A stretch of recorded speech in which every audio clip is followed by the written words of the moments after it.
Queen and Crazy Little Thing Called Love from '79 and Freddie Mercury's I Was Born to Love You. So on Saturday, we trolled around to the Queen's offices and we went to see the man. Freddie Mercury is very pleasant when he walks in. He looks $1 million. I mean, any photograph you see of Freddie Mercury is probably not got any makeup on it. It's him. He looks amazingly fit and amazingly well until he opens his mouth and sticks his tongue out at you. And then you see a tongue which has got a duffel coat on it. Probably the most unhealthy sight I've ever seen in my life. And I suddenly realized that he had been quite ill and still wasn't well by any means. So we settled down, and I got the tape machine out, got it working, which was a miracle. And I asked him if the whole illness syndrome had anything to do with the fact that he's hard-working, that he's energetic, and possibly, and I was careful how I said this because he's a fitness freak, he'd been overdoing things. That's what I'm all about, I guess.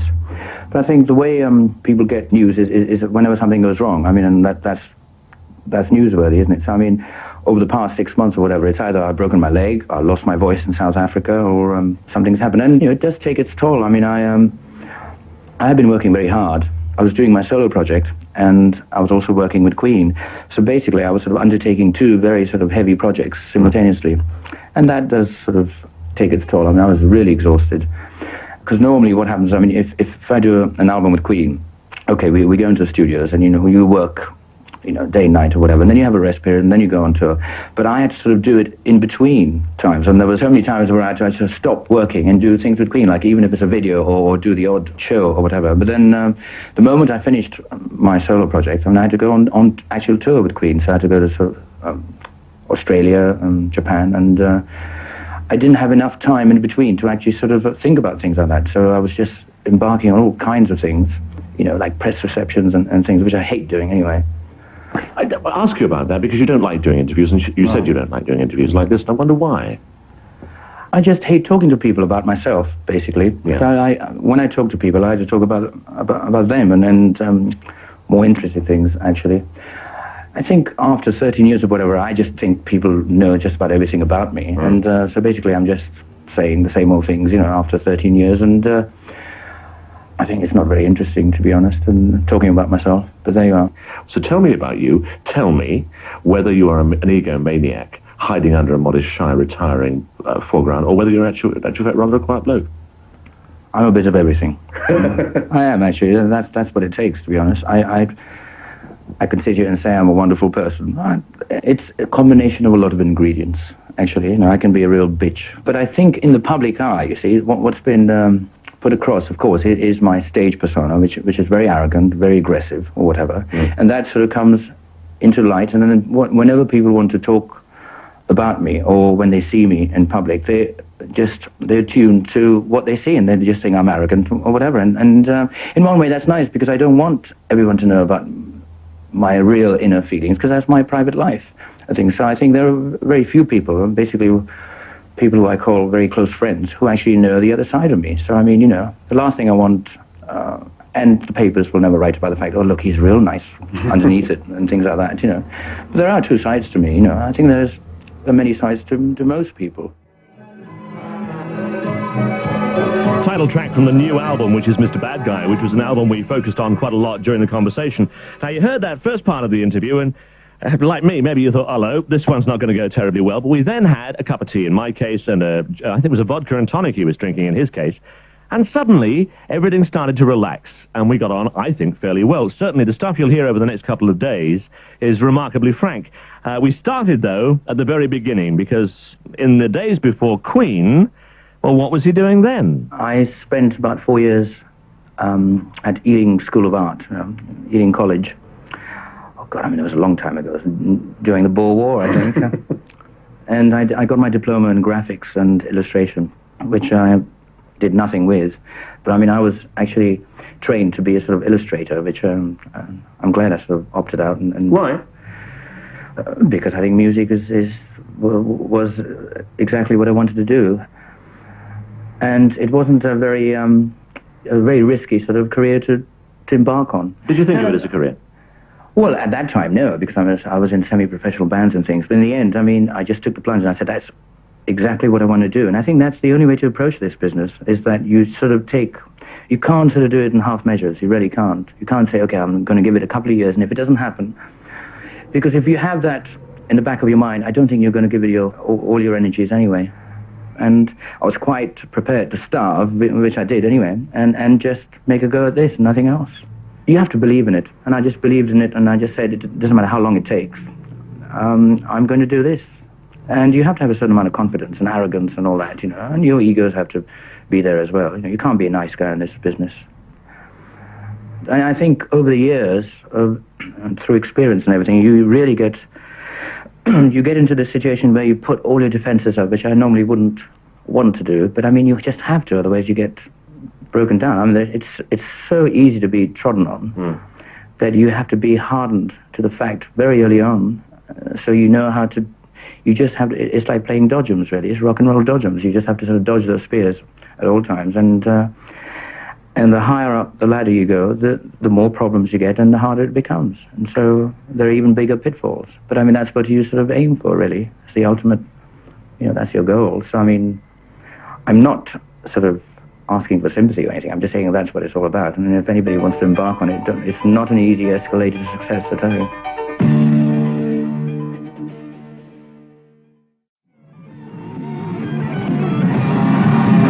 Too late to be beside the seaside. 7 Seas of Rye. It's 27 minutes past 11. Radio 1 talking to Freddie Mercury. Now, that was Queen's first single from 1974, and I wondered at this point, looking back on those early days of Queen, the group was a contemporary of Bowie, what's become known as glam rock. In those days, Freddie was wearing Sandra Rhodes frocks, and it seemed there was a real effort to put on, in inverted commas, a show. And I wondered if that was a deliberate attempt on Queen's part. Yes, those were the days. It's like I can actually sort of parallel that to sort of, in a way, to something that's going on even now. I mean, okay, when, say, like Boy George, you see, it was sort of, you're talking about flamboyance and things like that. And I think every era or whatever is always going to have a little bit of that. In those days, it was Queen or something, and David Bowie and Roxy Music, and we were all sort of, we were trying to put across theatre, because before us was like Eric Clapton and all that. It was all the blues stuff, and people would just go on there with their jeans and all that, and there had to be a sort of a backlash, the same way as the Sex Pistols did that to sort of establishment. And so, in a funny way, glam rock with paint and makeup and lots of theatre was a kind of backlash to what was happening before, to be acknowledged, to be accepted. But it wasn't tacky, and a lot of it was tacky at that time. Oh yes, I mean, the moment something catches on, you're going to get everybody jumping on the bandwagon, and then what happens is that you have to sift the crop, and the creme de la creme will actually come across. You'll always get that. I think I was doing virtually very similar stuff to say what Boy George is doing, but I think it's much harder for him now, because I mean,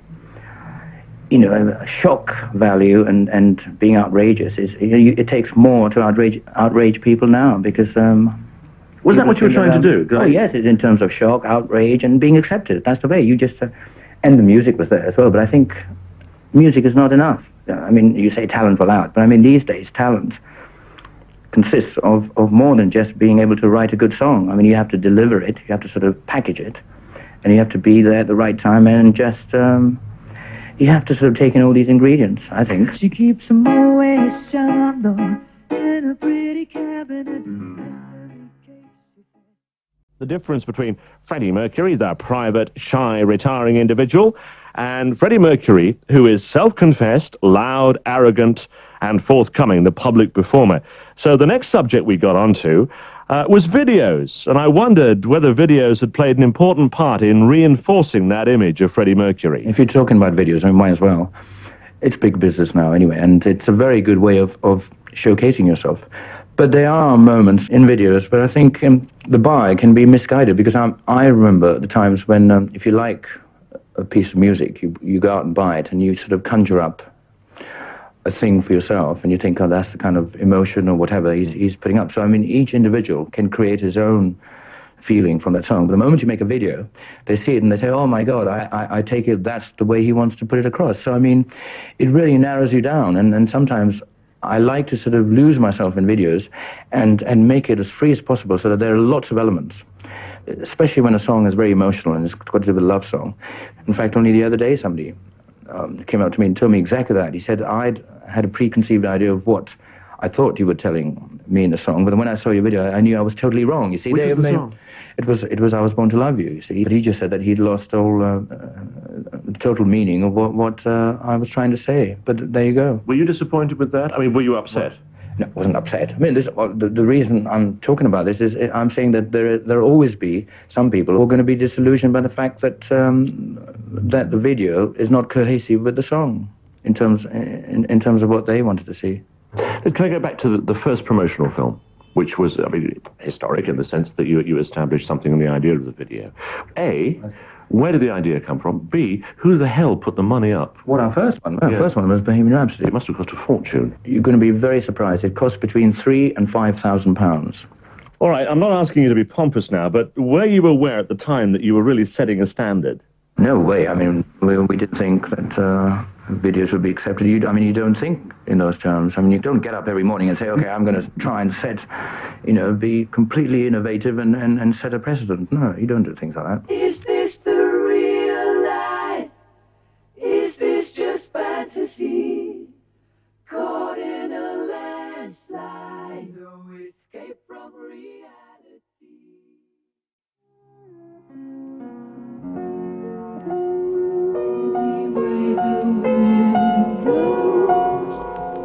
Now, the Bohemian Rhapsody video made quite an impact, but I suppose the best remembered Queen video really has to be I Want to Break Free, not least because it had the whole of the band and Freddie dressed in drag. I think that's one of our best videos to date, really. In fact, it still makes me chuckle every time I see it, and I've seen it a lot of times, and I'm glad we did it. The funny thing is it's like, I must tell you, everybody thinks it probably was my idea because they think but it's not. It wasn't at all. I mean, something like that was the back of my mind. But if I'd approached the rest of the group, it would have been disbanded because it would have looked like, okay, I'm trying to dress them up in drag and all that, and because everybody thinks that that's what I'm tuned to or whatever. But so the funny thing is the others came up with the idea, and I said, fine, I'll do it. And so it came to fruition. But I was shocked, actually, to think, my God, that they're expecting to actually dress up in drag. And I said, fine. Then I took the bull by the horns, and I just said, right, now we do it. Now we do it properly. And for the first time in our lives that we've actually taken the mickey out of ourselves, which is, I think in the early days, people regarded Queen as being very sort of, very musical, very intelligent, and they just thought that we actually lacked humor. But we had humor on the stage shows, and our characters were then actually coming across.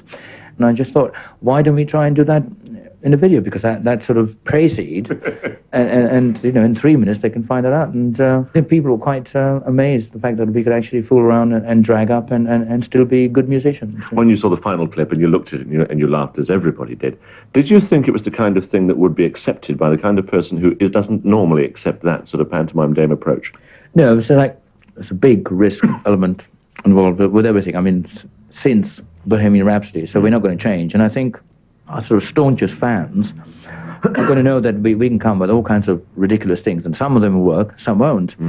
In terms of that, I mean, especially now, the rest of the group actually will take my view on this, and that we don't give a damn what we do, what we want to do, and it's either accepted or not. There's a great quote about you.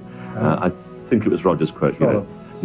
It was, if a thing's worth doing, it's worth overdoing. Exactly, yes. Yeah. That's very true. That's very true. Yeah. But I mean, we didn't do that video and think, oh my God, it's not going to be accepted here or whatever. We just did it. And in fact, in terms of America, it wasn't accepted at all because, I mean, they still regard us as the heavy rockers and the macho and all that. And they said, what are my idols doing dressing up in frocks? I want to break free.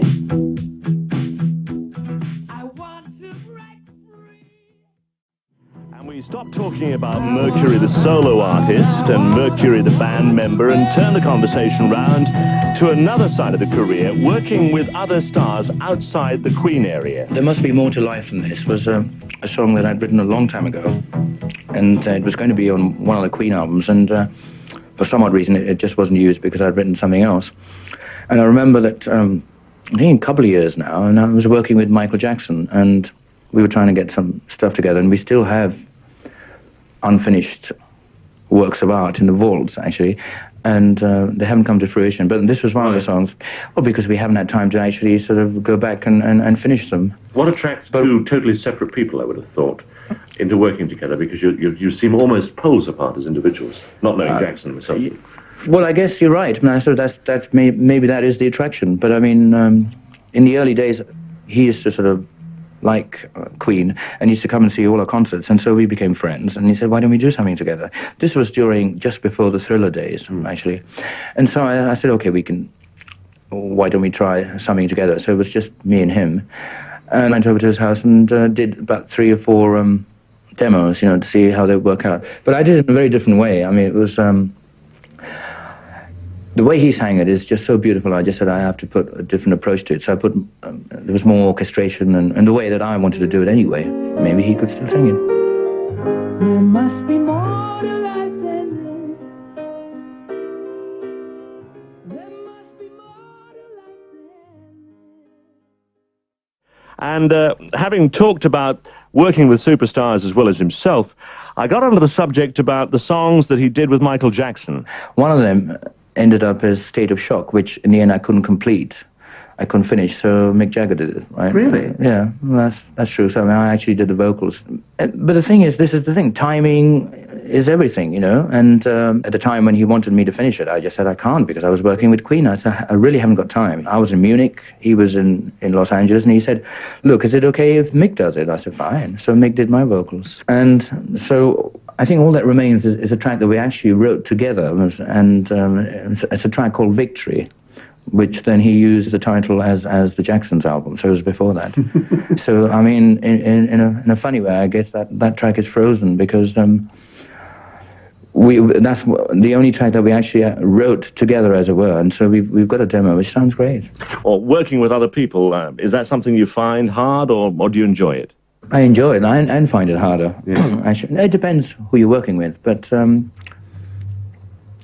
love that challenge. I love that challenge because it's and I think all the other Queen members would actually tell you that because we have been working together for so long, and we know each other instinctively what to do. Do you know what I mean? I even sort of write songs in terms of Queen. I know exactly what the bass player is capable of and things like that.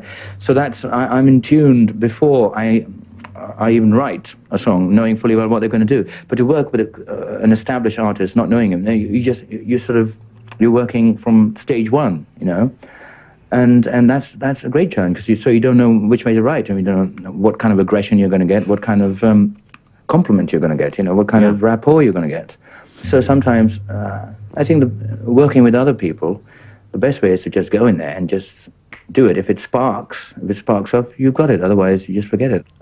With David Bowie, when we did that thing, that was exactly that way. We didn't plan anything or whatever. He just happened to be in town. We were friends, and he just kept popping into the studio, and we were jamming to some of his songs and ours, and we had a few bottles of wine and things, and we suddenly said, "Why don't we try something totally new?" And out gelled this song. I remember David halfway through it said, "My God, I think it's called Fire. I mean, let's take it." So suddenly it then became a sort of a worthwhile project. Before we were just fooling around, and it was like, let's grab this while it's happening, because if we come back tomorrow, we will probably go our separate ways and not think about it. So we just carried on. It was virtually like a 24-hour session. We just kept at it, and we finally got the crux of the song. And then when we knew that was going to do something, we sort of worked on it another day and finished it.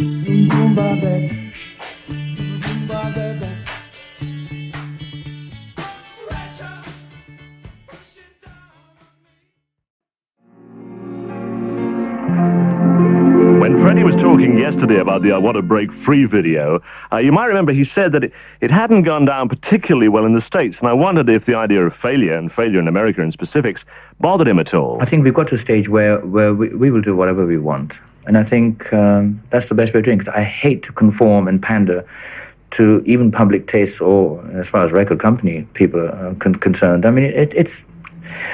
Because in fact, I was thinking about that a couple of days ago in terms of, and I thought, my God, we were outrageous and innovative in the days of Bohemian Rhapsody, and that's why it worked. For us to start pandering to people's tastes and saying that this is what they want would be such a backlash. I mean, or in terms of, my God, I mean, that's what we did before, and that's how we made it, and that's how we're going to actually stay. And so we're going to do things against the grain, against people's ideas or whatever, and if they like it, they like it. But we're not afraid of the fact that we're doing things. It's like we don't jump on bandwagon or, okay, this is modern or whatever. Let's do it. No, we do it with a Queen stamp on everything. But we're aware. We're not stupid. I mean, we don't just churn out the same stuff that we did like 5 or 6 years ago. We're aware. That's we're in tune with what's going on, and that's the way I like to live. So I mean, I remember that we had an album called Hot Space, which died a death in America. And everybody said, whereas Queen took a big risk, now they'll know that that's not what they should do. And in fact, I said, if that's what I want to do, I'll do it.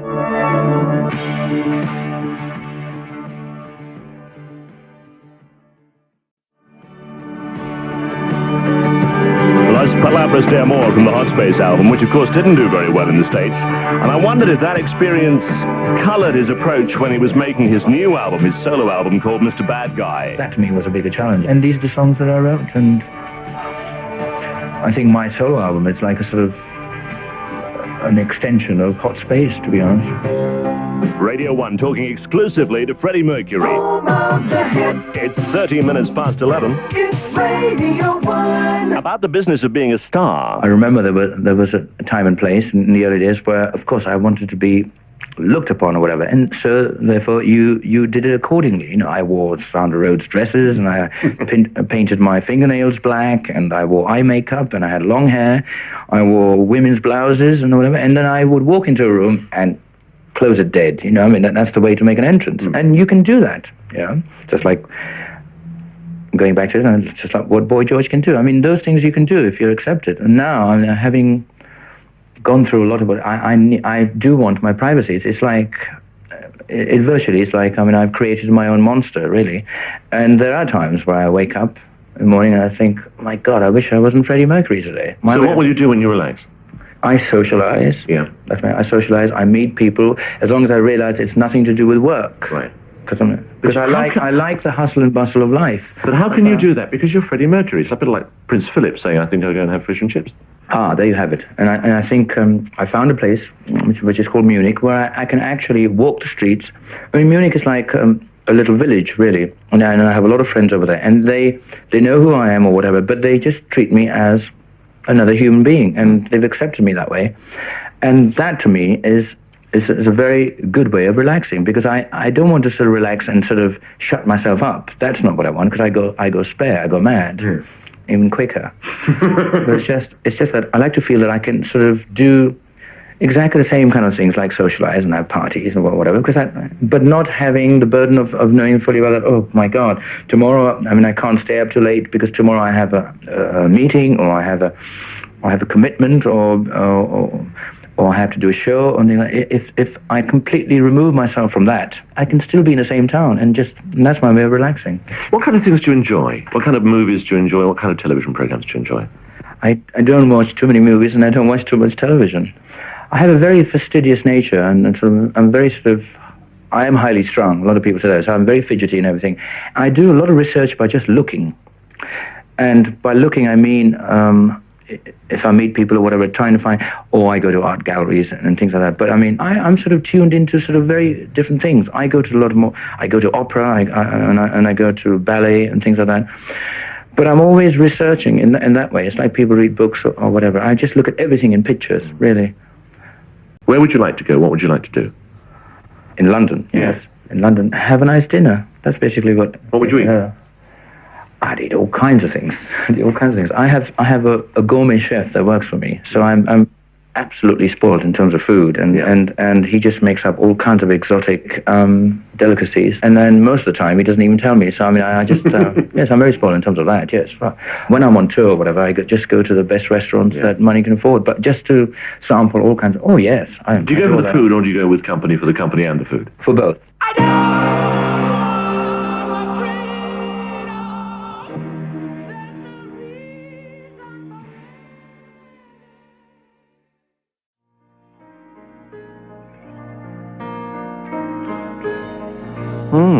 Well, despite those current health problems, despite partying, the expensive restaurants and the opera and the ballet, and generally being a dirty stop-out, Freddie looks incredibly good. You look fit and young, I said, rather jealously, so how come? I don't get up every morning and rush to the mirror and say how many lines I've got. I mean, that's the best way to do it as far as I'm concerned.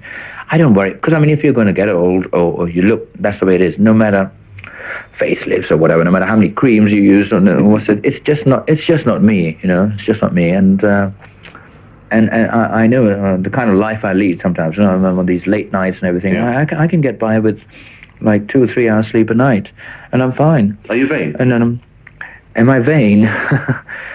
Well, to a certain extent, yes. Yeah. I have those ingredients. Yes. How do you show yourself? I like to feel that I look good at all times when I go out. I think it's inner happiness, you know. It has to come from within. It seems to be a very successful way of coming from it as well. And apart from that inner well-being, Freddie has taken his fair share of physical knocks. We reported on the broken leg. I think it happened in Brazil.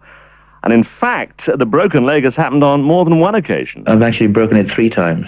But it's not broken. I think broken is the wrong thing. I've just torn my ligaments, which I think is worse sometimes. There's nothing to do with the bones. It's just my ligaments on the right knee. I used to do a lot of exercise and weightlifting and all that, and it's sort of, I can't really, because I can't really put pressure on my right knee anymore. So therefore I'm sort of limited in the kind of exercise and weightlifting I do. In one performance on a German tour, I actually collapsed. I just did a wrong move, and right on the front stage, I just, you know, spotlights and everything, I just collapsed, and they thought it was part of the show, but of course I couldn't get up again. But as, you know, the show must go on, I sort of, I wasn't agony, but I just said, I'll do 2 more songs, but seated at the piano, because at least I can. So they carried me on again. And it was the only time I've actually done this. So at the end of the show, I couldn't take my bow. I was just sat there because I couldn't move. But I was at the piano. I did Bohemian Rhapsody and We're the Champions. And, you know, the rest of the group had to leave, and then straight to the hospital. I paid my dues. Time after time, I've done my sentence.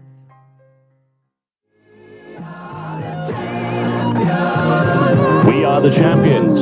It's 11:25. We now know he's been under a lot of strain, so let's talk about the future with Freddie Mercury on a Wednesday morning. The best sound in Britain, Radio 1. So is Freddie thinking of putting his feet up for a while? Far be it from me to say that I don't want to do nothing. And people are saying, okay, now I've done my solo project, and they think I'm actually going to just stay that way. But no way. I mean, I do love working with Queen, and I think the next project is going to be the next Queen album. But the only thing I did sort of point out to them is that I need a well-deserved rest. Yeah. I mean, in terms of schedule and all that, I mean, we should be doing a Queen album now, you see. But I mean, because I did my solo project, I sort of went off on a tangent, and now everything is sort of coming a bit late. And I just said, look, for me to do it properly, I need a little bit of rest. I mean, I think the next Queen album is scheduled in December.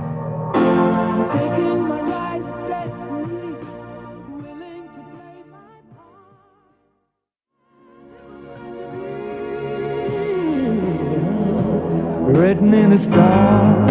Freddie Mercury. I was trying to think of a way to sum him up. One thing he said to me that we weren't able to use in this piece of tape, there's so much material we actually had that we couldn't use. We were talking about the appearance that Queen are going to make at Live Aid, and he said he was delighted about it. And I said, how can you be delighted?